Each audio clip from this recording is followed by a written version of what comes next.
आप सबों का लिविंग हैप्पीली में मैं नरेंद्र कुमार सहृदय स्वागत करता हूं। मित्रों, आज हम शवासन में ही देखने जा रहे हैं इसका एक वेरिएशन। इसके लिए भी हम पीठ के बल सीधा लेट जाएंगे, अपने दोनों भुजाओं को शरीर से लगभग 15 सेंटीमीटर दूर रख लेंगे, अपने दोनों हथेलियों को ऊपर की ओर खुली रखेंगे या आज्ञा चक्र में भी रख सकते हैं। आराम के लिए हम अपने सिर के नीचे पतला सा तकिया, कुशन या कंबल को मोड़कर भी रख सकते हैं। अपने हाथ की हथेलियों को थोड़ी सी मुड़ा हुआ रख सकते हैं।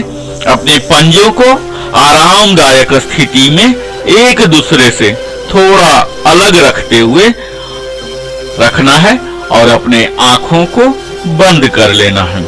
हमें ध्यान देना है अपने सिर और मेरुदंड बिल्कुल सीधी रेखा में हो। हमें ध्यान देना है कि सिर किसी भी तरफ झुके नहीं, संपूर्ण शरीर को हमें शिथिल करना है और शरीर की सारी हलचल को बंद कर देना है। हमें अपने स्वाभाविक सांस के प्रति सजग हो जाना है और उसे रिदमिक, लयपूर्ण और बहुत ही सहज तरीके से होने देना है।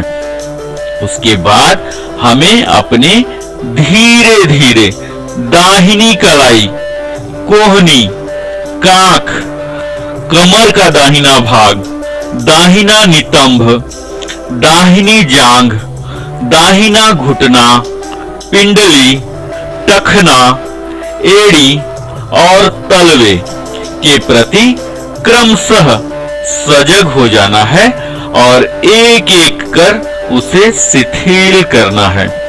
शरीर के बाएं भाग के साथ भी सिर और धड़ के सभी अंगों के साथ इसी प्रक्रिया को हमें दोहराना है।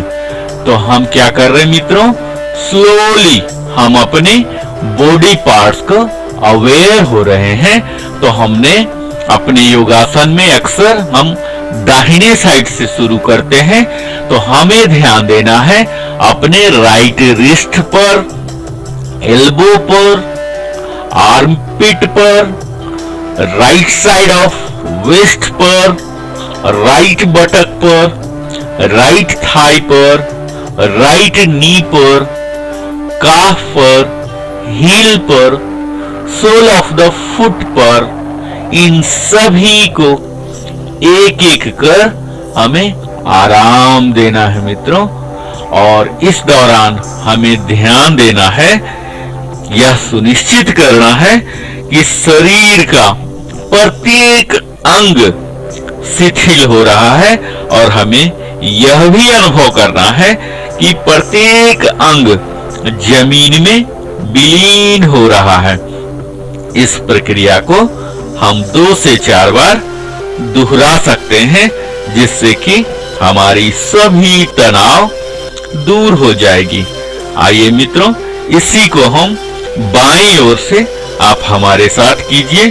तो पहले हम अपने बाएं कलाई पर ध्यान देंगे, कोहनी पर, कांख पर, कमर का बायां भाग पर, बायां नितंब पर, बाएं जांघ पर, बायां घुटना, पिंडली, टखना, एड़ी और बाएं तलवे के प्रति क्रमशः सजग रहना है मित्रों।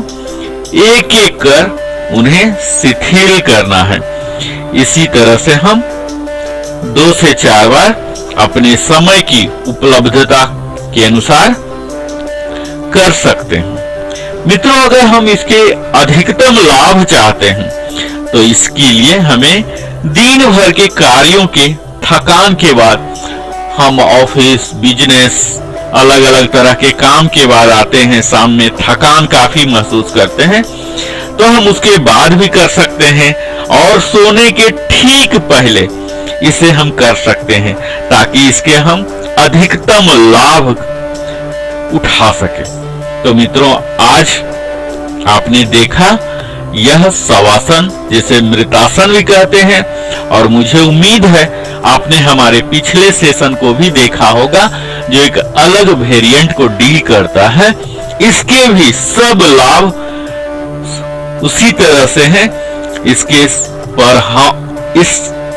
अगर प्रमुख फायदे की बात की जाए तो यह हमारे होल साइकोफिजियोलॉजिकल सिस्टम, जो कि संपूर्ण मनोकायिक संस्थान को तनाव मुक्त कर देता है, बिल्कुल टेंशन फ्री करके रिलैक्स कर देता है।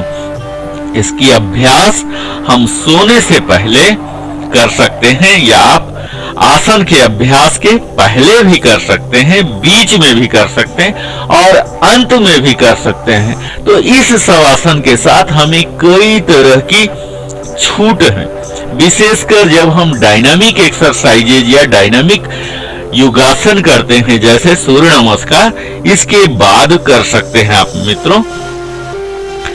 इससे हमारे शरीर के प्रति सजगता बढ़ती है। जब शरीर पूरी तरह से विश्राम की स्थिति में आ जाता है मित्रों, तो हमारे मन की सजगता में भी एक विशेष प्रकार की वृद्धि होती है और तभी हम प्रत्याहार की अवस्था में आ जाते हैं। हमें यह ध्यान देना है, इसके दौरान हमारे सजगता को बनाए रखना है। अपने शारीरिक अंगों पर पहले हमें पूरे शरीर को शिथिल करना है और फिर अपने सांसों पर। और अगर आध्यात्मिक रूप से ध्यान देते हैं तो हमें आज्ञा चक्र पर, बंद आंखों पर ध्यान देना है। इस तरह से आपने आज देखा इस शवासन कॉर्क पोज मृतासन का एक वेरिएशन। मुझे उम्मीद है आपने हमारे साथ किया, देखा, सीखा, हमारे साथ बने रहे। इसके लिए सप्रेम धन्यवाद नरेंद्र कुमार की ओर से।